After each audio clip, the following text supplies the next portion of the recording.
नमस्कार, YouTube channel N universe 22 में आपका स्वागत है। अगर आपने इस चैनल को सब्सक्राइब नहीं किया, पहले सब्सक्राइब कर लीजिए ताकि आपको हमारी वीडियो की जानकारी समय समय पर मिलती रहे। आज हम इस वीडियो में डिस्कस करेंगे बेसिक ऑफ साइक्रोमेट्रिक प्रोसेस।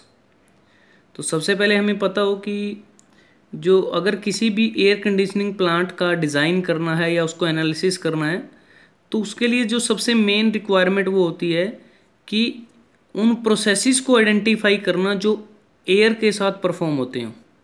जो भी प्रोसेसेस एयर के साथ होंगी उनको आइडेंटिफाई करना मेन मोटिव होता है। अगर एक बार ये प्रोसेस आइडेंटिफाई हो जाती हैं फिर कंजर्वेशन ऑफ मास और एनर्जी के लॉज को अप्लाई करके एनालाइज करना आसान हो जाता है। और सबसे बड़ी बात, फिर सभी प्रोसेसेस को बड़ी आसानी से साइक्रोमेट्रिक चार्ट पर भी ड्रा कर सकते हैं और यह बहुत ही उपयोगी और दिलचस्प होगा बड़ी जल्दी से आइडेंटिफाई करने के लिए। जो भी चेंजेस होते हैं वो बहुत महत्वपूर्ण होते हैं। प्रॉपर्टीज़ में चेंजेस होते हैं जैसे temperature, humidity ratio, relative humidity इत्यादि, इनमें जो चेंजेस होते हैं। और जो प्रमुख प्रोसेसेस हैं किसी भी टिपिकल एयर कंडीशनिंग प्लांट में जो एयर पर होती हैं वो इस प्रकार से हैं और इनको ही साइक्रोमेट्रिक प्रोसेस कहते हैं। सबसे पहले है सेंसिबल कूलिंग, फिर सेंसिबल हीटिंग, उसके बाद cooling and dehumidification, heating and humidification, cooling and humidification, heating and dehumidification, mixing of air stream. ये दो टाइप से है, विदाउट कंडेंसेशन और मिक्सिंग विद कंडेंसेशन। इस वीडियो में थोड़ा सा ब्रीफ कर रहा हूँ इन प्रोसेसेस के बारे में।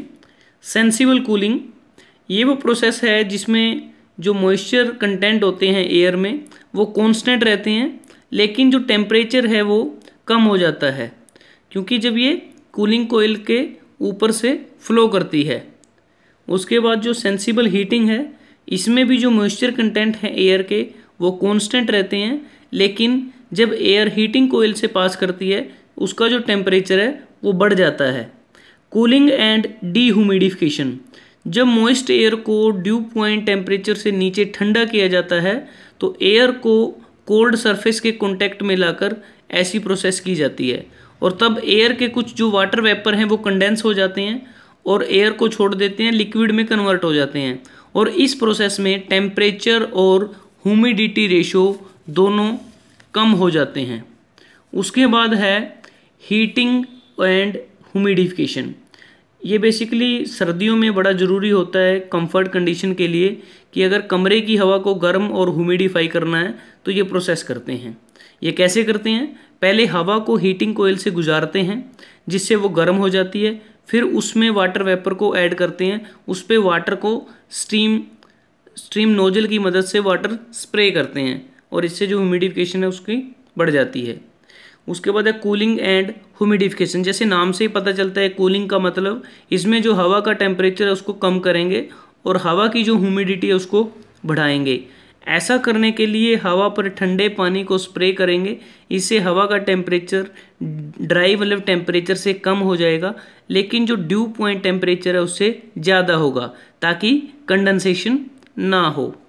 उसके बाद है हीटिंग एंड डीह्यूमिडिफिकेशन।